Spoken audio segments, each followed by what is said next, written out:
El otoño de 1941 pasó a la historia por ser el periodo más difícil de todo lo que fue la Gran Guerra Patria.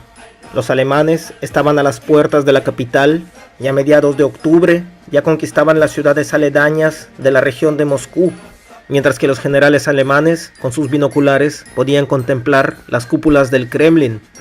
El ejército rojo retrocedía en todos los frentes, así como también sufría de una carencia de provisiones y municiones.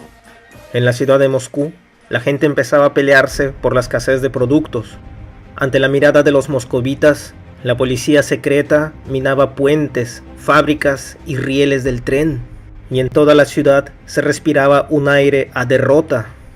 Y fue en este difícil momento en que el líder supremo de la Unión Soviética, Joseph Stalin, manda llamar al jefe del Comité de Cineastas de la Unión Soviética, Iván Bolshakov, que se encontraba en la ciudad de Tashkent, en la República Socialista Soviética de Uzbekistán.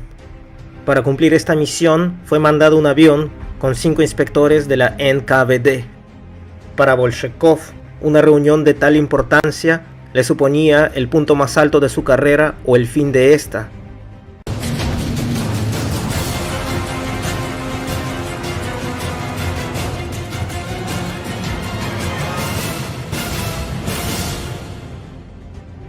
En su camino hacia el Kremlin, Bolshakov podía ver en los rostros la desesperación de los moscovitas. La ciudad estaba pasando uno de los momentos más difíciles de toda su historia. Todos los caminos que llevaban hacia la parte oriental de Moscú estaban llenos. Eran comienzos de invierno y de los edificios gubernamentales se quemaban documentos. El humo se levantaba y del cielo empezaba a caer nieve de color negro. A mi madre y a mí nos habían movilizado hacia unas barracas especiales a las afueras de Moscú. Recuerdo cuando empezaban los bombardeos, ahí mismo empezaban a sonar las sirenas. Entonces, nosotras abríamos la ventana y salíamos a través de ellas hacia la calle. Así no perdíamos tiempo en salir por la puerta. Después íbamos hacia el metro, ya que lo habían convertido en un refugio antibombas. Hubo muchos bombardeos y hasta ahora recuerdo el sonido de las bombas. Recuerdo que la última vez salimos del metro hacia nuestras barracas y cuando volvimos, esta se había calcinado totalmente. Nos habíamos quedado sin hogar.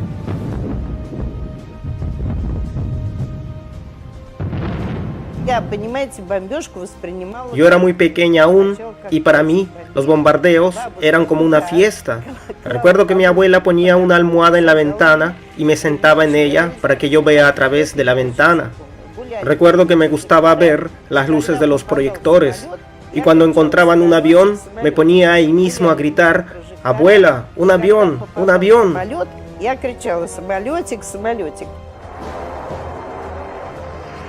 Los alemanes botaban mayormente bombas incendiarias. Los techos de las casas y las calles mayormente eran resguardados por los mismos moscovitas, sin contar que en medio de estos habían bastantes menores de edad. Los ciudadanos aprendieron a apagar las bombas incendiarias rápidamente, ya sea en cubos de agua o de arena. Los alemanes botaban unas bombas que se activaban después de 20 o 30 segundos de haber caído. Los moscovitas no les tenían miedo a estas bombas y antes que se activasen ya las habían metido en agua o en arena. Los bomberos en Moscú salían a patrullar la ciudad apenas empezaban a sonar las sirenas de los bombardeos. Esto incrementaba altamente su efectividad contra los incendios. Este hecho no se vio en ninguna de las ciudades europeas, ni en Londres, ni en ninguna otra ciudad que fue bombardeada por los alemanes.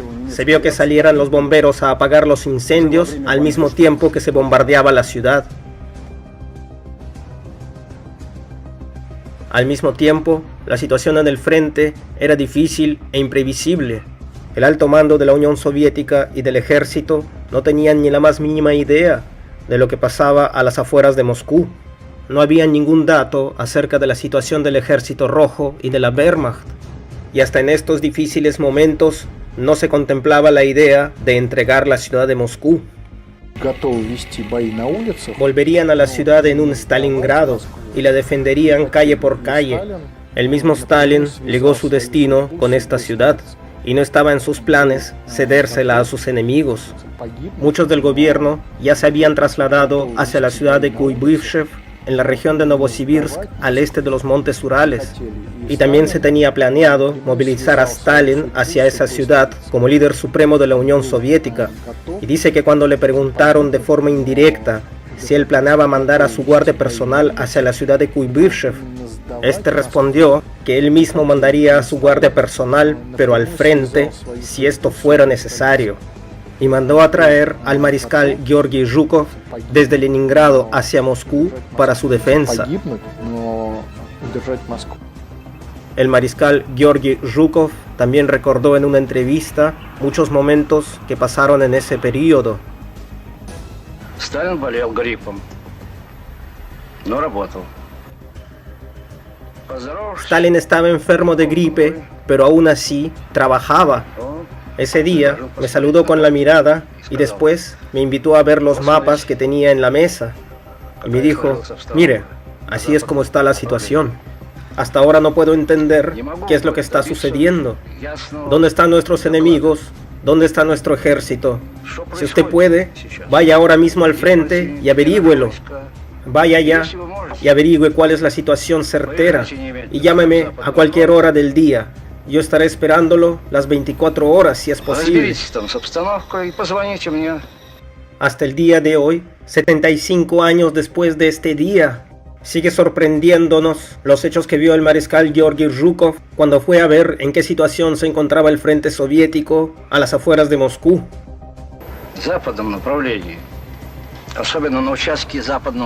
En el frente, al oeste de la ciudad de Moscú, la situación era bastante peligrosa. Si lo resumimos en pocas palabras, todos los caminos hacia Moscú estaban abiertos. La línea de defensa de Mazhaysky, que estaba a tan solo 8 kilómetros de Moscú, estaba prácticamente descubierta. En esos días, si los alemanes se decidían a entrar a la ciudad de Moscú, hubiera sido imposible para el ejército rojo detener a sus enemigos. En el Kremlin, Iván Bolshakov, el jefe de cineastas de la Unión Soviética, se reunía con Stalin al mismo tiempo que no tenía ninguna idea de lo que estaba pasando en el frente. Bolshakov titubeaba y tartamudeaba por el solo hecho de estar enfrente de Stalin, mientras que Stalin, fumando su pipa, le dijo: en pocos días, el ejército rojo empezará un contraataque total contra los alemanes al oeste de Moscú. Nuestras predicciones es que ellos no podrán contenerlo y tendrán que retroceder. Su tarea es de filmar todo esto y hacer una buena película con ello.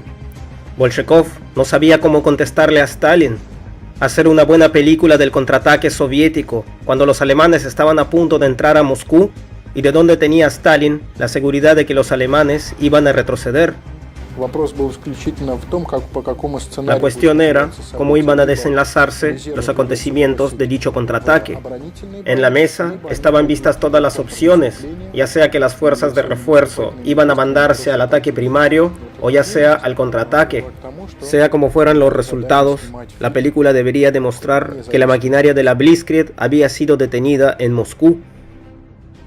Después de salir del Kremlin, el jefe del comité de cineastas se fue para los estudios de grabación de Moscú Kinokronika para buscar a su equipo de grabación.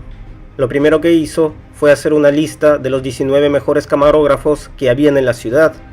A todos inmediatamente se los mandó para el frente. Estos camarógrafos fueron recompensados de forma económica, así como también recibieron diferentes galardones por su participación en el frente. Asimismo, se nombró a Leonid Varlamov e Ilya Kaparin como directores de la película. El guión fue escrito por uno de los guionistas favoritos de Stalin, Piotr Pavlenko. Cabe destacar que estos camarógrafos no estaban preparados para llevar una tarea en el frente, así que cada uno se las buscaba para grabar las mejores tomas, y esto dependía mucho de la valentía de cada camarógrafo. Se tenía que tener muy en cuenta las circunstancias en las que se grababa el video. Se tenía que ver si iba a haber un bombardeo amigo o enemigo. El solo hecho de grabar las batallas encarnizadas que había en el frente en Moscú ya se consideraba una hazaña. Pero en la guerra, salvarse de la misma guerra es imposible. Todos los camarógrafos que estuvieron en el frente en Moscú arriesgaron sus vidas. Boris Alexandrovich Sokolov es uno de los pocos camarógrafos sobrevivientes de aquella misión y actualmente tiene 97 años.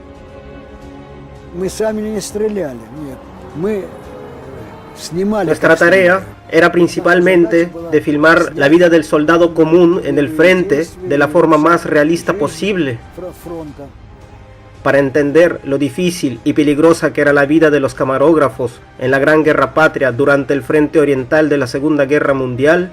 Hay que tener en cuenta que la tecnología de la época tenía muchas limitaciones. Las cámaras de mano de aquellas épocas te permitían filmar un máximo de 30 segundos y después tenías que recargar el carrete donde estaba enrollada la cinta para volver a filmar. Y todo esto tenías que hacerlo en medio de balaceras, bombardeos y ataques del enemigo. A esto le sumábamos el frío del invierno ruso, que en esos días llegaba a -30 y a -40, hacía que la cámara dejara de funcionar. Por eso es que teníamos que meterla dentro de nuestros abrigos para calentarla y que ésta funcione. A finales de diciembre de 1941, la película del contraataque del Ejército Rojo en la batalla de Moscú había sido montada y producida.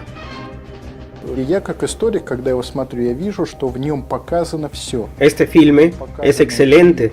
Yo como historiador puedo decirles que en este filme se muestran todos los aspectos que involucraron la batalla de Moscú en ese momento. Se ve muy bien cómo era que batallaban los artilleros, los obuses, así como también la caballería y el resto de las ramas del ejército. Se muestra en profundidad cómo era que luchaba el Ejército Rojo.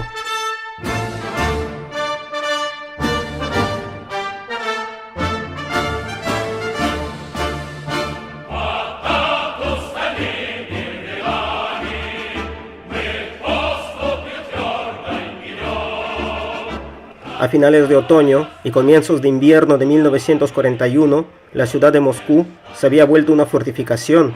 Tenía muchas líneas de defensa. La última de estas pasaba por el centro de la ciudad.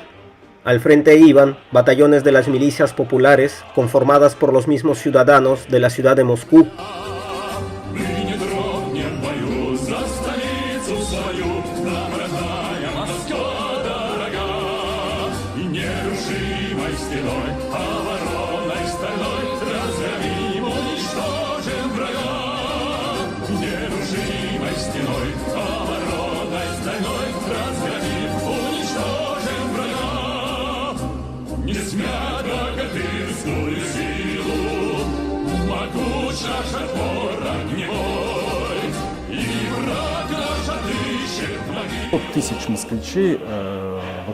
Más de 600.000 moscovitas participaron en la defensa de la ciudad, de las cuales el 70% fueron mujeres.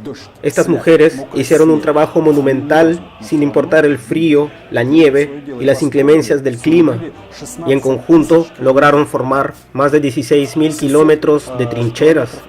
Imagínense, 700 kilómetros de caminos de obstáculos para tanques.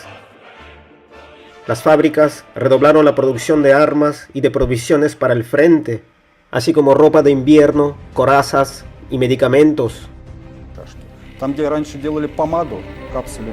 Lo más impresionante fue que muchas fábricas que eran de producción civil, en un corto tiempo pasaron a ser de producción militar. Por ejemplo, las fábricas de producción de plástico se convirtieron en fábricas de proyectiles. Fábricas donde se producían pomadas, ahora eran fábricas donde se producían granadas. Las fábricas donde se ensamblaban las congeladoras se convirtieron en fábricas de katyushas. Asimismo, las fábricas donde se hacían repuestos para automóviles se convirtieron en fábricas para la fabricación de rifles PPSH. Solamente la ciudad de Moscú abasteció en el año de 1941 con más de 3 millones de rifles PPSH al frente. El cambio rápido de producción de armas de la ciudad de Moscú, sumado a los refuerzos traídos desde los Urales y de Siberia, dio como resultado el contraataque efectivo contra las hordas nazis en la ciudad de Moscú. Viéndolo desde un punto de vista estratégico militar, al comienzo no hubo ningún contraataque. Lo que se buscaba primeramente era frenar el avance alemán, después contenerlo y después recién llegaba el contraataque, que era justamente eliminar los flancos por los que los alemanes querían rodear la ciudad de Moscú con la táctica de tenazas. Después, a través de los espías y del mismo comportamiento del enemigo, nos dimos cuenta que los alemanes estaban derrotados y que les era imposible resistir los contraataques del Ejército Rojo, sobre todo los ataques del primer ejército del comandante Kuznetsov. Y fue allí en donde tomamos la decisión de comenzar a atacar. Este fue el punto de inflexión cuando el Ejército Rojo tomó la iniciativa en la guerra.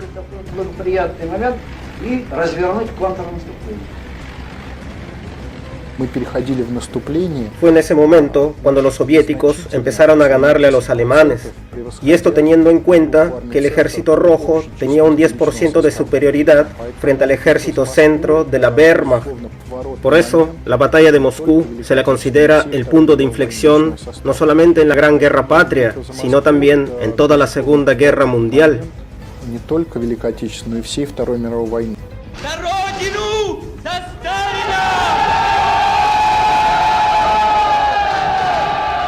Un hecho que influyó significativamente en la moral tanto de los soviéticos como la de los alemanes fue el desfile que se hizo el 7 de noviembre de 1941 en conmemoración del 24º aniversario de la Revolución Rusa.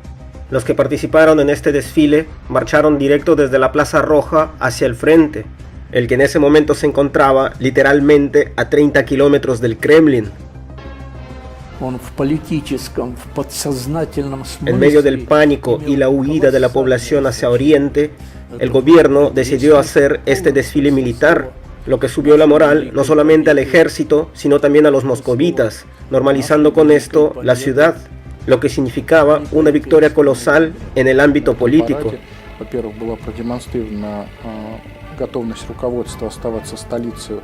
Este desfile era un símbolo que nos daba la seguridad de que nosotros ganaríamos la guerra. Gracias a este desfile, el gobierno soviético le daba un mensaje no solamente al pueblo, sino a todo el mundo, que no aceptaría entregar la ciudad de Moscú, pese a las difíciles circunstancias en las que se encontraba en ese momento. Al mismo tiempo, mostraba que el Ejército Rojo estaba fuerte y que podía enfrentar al ejército de la Wehrmacht para defender el corazón de la Unión Soviética. A esto le aumentamos que Moscú también recibió divisiones de refuerzo traídas desde Siberia, después de que Stalin se enterara que Japón no atacaría el flanco oriental de la Unión Soviética. Y en ese mismo momento también llegaron los nuevos tanques T-34, que eran mucho más avanzados y efectivos que los Panzer alemanes. Fue el choque de los dos ejércitos más grandes de aquel entonces, o mejor dicho, los dos mejores ejércitos de aquellas épocas. Fue la primera vez en la historia cuando se enfrentaban dos ejércitos con millones de soldados. Por eso las bajas y la escala de este conflicto eran colosales. El contraataque soviético de Moscú sorprendió a todo el mundo civilizado de aquel entonces, pero más que todo a Estados Unidos. En ese momento, el gobierno estadounidense tenía una política bastante mercantil frente a la guerra. Hay que recordar muy bien las palabras del mismo vicepresidente de los Estados Unidos de aquel entonces, Gary Truman, en las que dijo que Estados Unidos tenía que velar únicamente por sus intereses, que si Alemania estaba ganando, entonces ellos apoyarían a la Unión Soviética, pero si fuera al revés, entonces ellos apoyarían a la Alemania nazi. En el continente americano, los estadounidenses vivían una vida muy confortable y no tenían ni la menor idea de la guerra que se estaba librando en el frente oriental de la Segunda Guerra Mundial en la Unión Soviética. A finales de 1941, las tasas de los mercados estadounidenses habían subido 3 veces su cotización y las ganancias de las industrias norteamericanas se multiplicaron por 2. La guerra estaba lejos, Estados Unidos vendía armas y los estadounidenses se divertían al máximo. Aumentó la industria del entretenimiento, se multiplicaron los festivales, los restaurantes y los casinos empezaron a trabajar las 24 horas por las ganancias millonarias que obtenían.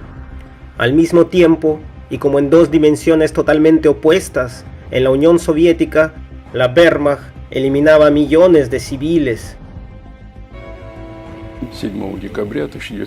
El 7 de diciembre, los japoneses atacaron el puerto marítimo estadounidense de Pearl Harbor, lo que obligó al gobierno de Estados Unidos a declararle la guerra a los japoneses, y con esto se acababa la política neutral de Estados Unidos. A diferencia de los Estados Unidos, era que la Unión Soviética libró la guerra dentro de su casa. En la película que se filmó del contraataque de Moscú, se mostraron todas las brutalidades hechas por los nazis durante su ocupación en la Unión Soviética. Millones de muertos de mujeres, ancianos y niños, campos de concentración de prisioneros donde se los eliminaba por inanición, miles de pueblos incinerados con sus habitantes dentro, caminos llenos de gente colgada, museos saqueados, iglesias y mezquitas destruidas hasta los cimientos. Esto fue lo que dejaron los nazis en su brutal paso por la Unión Soviética.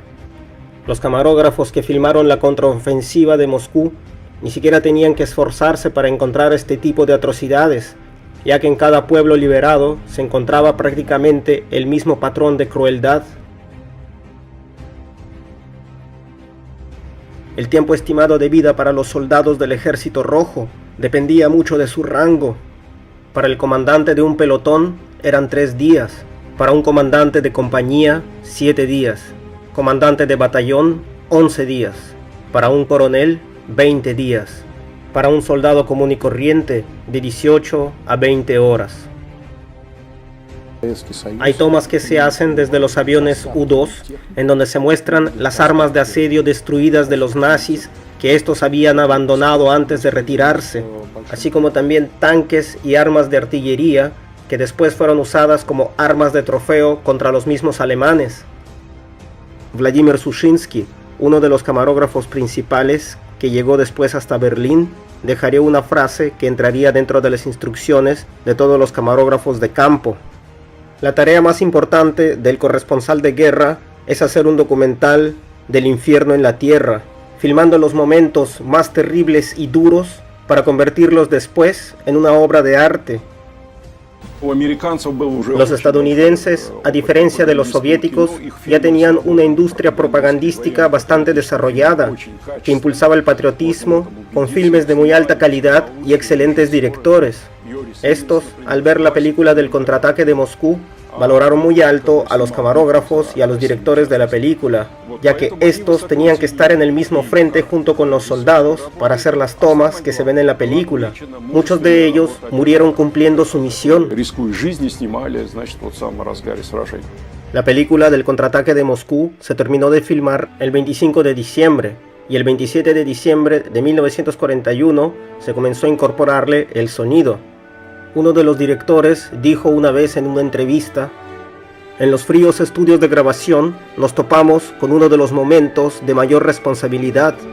A la película teníamos que incorporarle la Quinta Sinfonía de Tchaikovsky, una melodía de protesta en un fondo de acordes disonantes.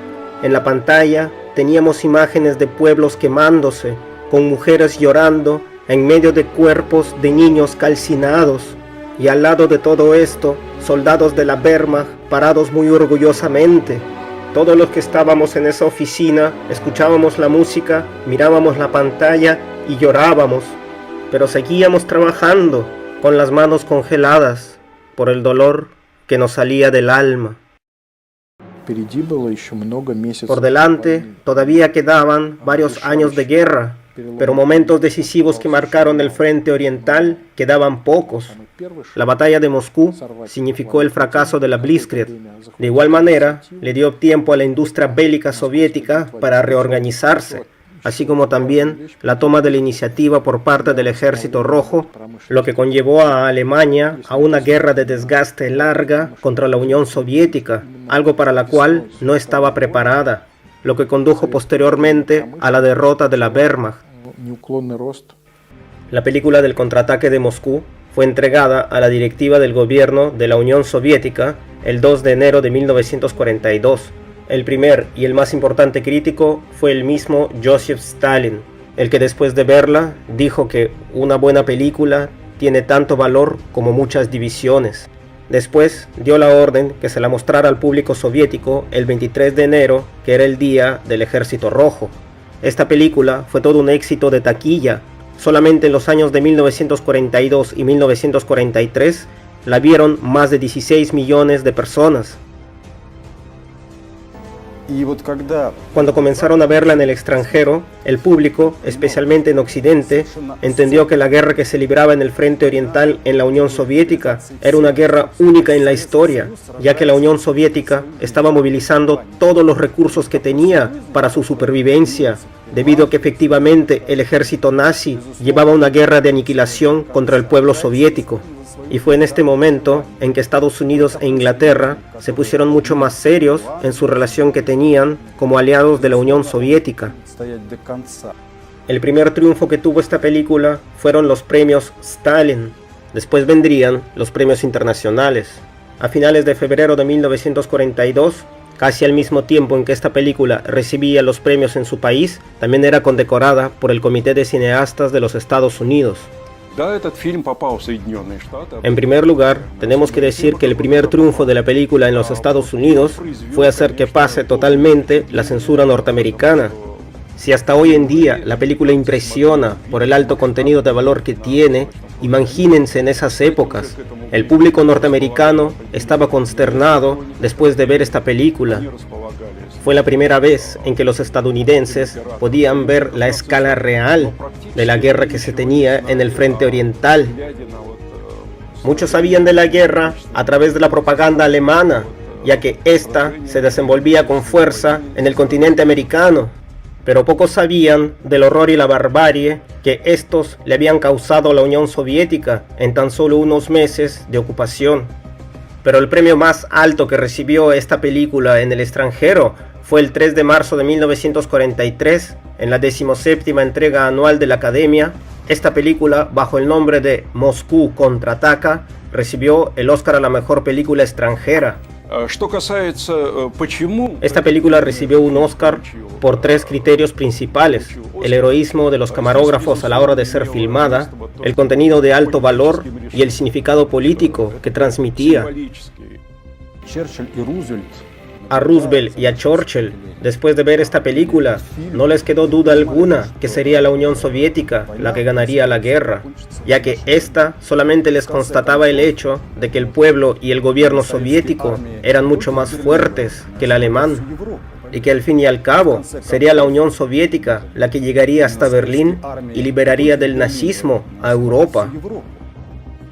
El pueblo estadounidense, para el que el ataque de Pearl Harbor había sido la máxima pérdida que habían sufrido en su territorio, estaba consternado a ver el horror que habían ejecutado los alemanes en el pueblo soviético, a la vez que estaba fascinado al ver el poder de la maquinaria bélica de la Unión Soviética. Gary Gopkins, el embajador de los Estados Unidos en Moscú durante la Segunda Guerra Mundial, en una reunión con el presidente Roosevelt, le dijo que los rusos iban a luchar hasta lo último y que Stalin estaba seguro de que ellos iban a ganar la guerra y que era muy posible que la Unión Soviética libere a Europa del nazismo después de esto, y que esto lo haría sin la ayuda de Occidente. El contraataque de Moscú botó a los alemanes a 250 kilómetros de la ciudad. El avance fue grandioso e inesperado. La película que se rodó de él muestra la primera gran contraofensiva del Ejército Rojo contra la Wehrmacht. En este contraataque se usaron por primera vez los nuevos tanques T-34. Se probó el fuego de las Katyushas, así como también los nuevos cañones de artillería que podían disparar a más de 30 kilómetros del objetivo. Y la victoria más importante fue la liberación de las ciudades aledañas a la ciudad de Moscú. La batalla de Moscú significó el primer paso para la gran victoria de la Unión Soviética frente a la Alemania nazi, pero en aquel entonces tampoco significó una batalla decisiva para la derrota de la Wehrmacht. Alemania todavía tenía mucho poder y la Unión Soviética podía perder la guerra. Como podemos ver en el desenlace de los siguientes años, la Unión Soviética tenía bastantes puntos importantes, los cuales eran necesarios para poder conquistarla, como por ejemplo los pozos petrolíferos del Cáucaso o la ciudad de Leningrado. Los hechos que sucedieron en el contraataque de Moscú desde el 5 de diciembre de 1941 hasta el 7 de enero de 1942 impresionan hasta hoy en día. Las contraofensivas monumentales del Ejército Rojo, del Frente Occidental, más el Frente de Kalininski, más el Frente del Suroeste, todos al mismo tiempo y muy bien coordinados, fueron los que destruyeron a la Blitzkrieg, o la guerra relámpago de los nazis. Todas las ciudades de la región de Moscú fueron liberadas y los alemanes fueron hechos prisioneros. Antes de esto, los soldados alemanes se sentían superiores, ya que en cualquier país al que estos habían conquistado, no habían encontrado hasta ahora algún enemigo que les hiciera frente, ni en Francia, ni en Bélgica, ni en Noruega, ni mucho menos aún en Polonia. Antes de la batalla de Moscú, se consideraba al ejército alemán como el ejército más poderoso y avanzado del mundo. Después de la batalla de Moscú, el mundo supo que el ejército rojo era capaz de enfrentarse al ejército de la Wehrmacht y ganarle, y esto significó una catapulta exponencial para la moral del pueblo soviético.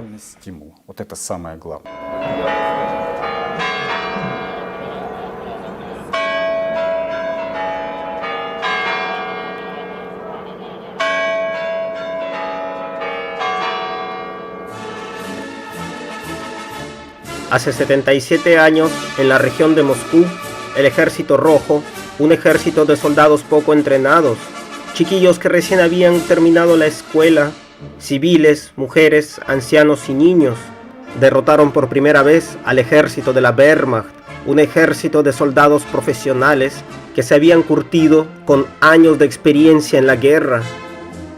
Sin la victoria de la batalla de Moscú, Moscú hoy no sería la capital de Rusia. Gloria eterna a todos aquellos guerreros que dieron sus vidas para liberar a Rusia, Europa y el mundo del nazismo. No hay película en el mundo que haya tenido una relevancia significativa en la guerra, como la película del contraataque de Moscú, o como en Estados Unidos la llaman, Moscú contraataca, o en Rusia, la derrota del ejército alemán en Moscú.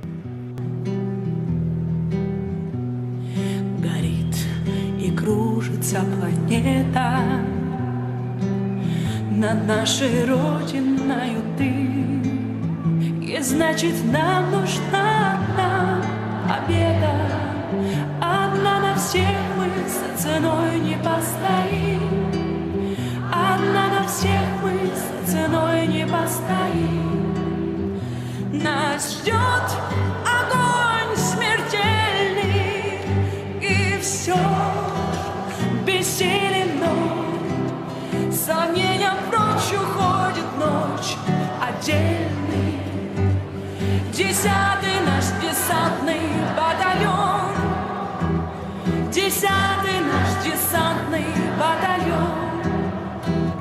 Лишь только бой угас, звучит другой приказ, и почтальон сойдет с ума, разыскивая нас. Взлетает красная ракета, бьет пулемет неутомим, и значит нам нужна одна победа. Одна на всех мы за ценой не постоим, одна на всех мы за ценой не постоим. Нас ждет огонь смертельный, и все же бессилен дом. Сомнения прочь уходит ночь отдельный. 10-й наш десантный батальон, 10-й наш десантный батальон. От Курска и Орла война нас довела, до самых вражеских ворот такие правят дела. Когда-нибудь мы вспомним это и не поверится самим. А нынче нам нужна одна победа. Одна на всех мы за ценой не постоим, одна на всех мы за ценой не постоим. Нас ждет огонь смертельный, и все же бессилен дом. Сомнения прочь уходит ночь отдельный. 10-й наш десантный батальон,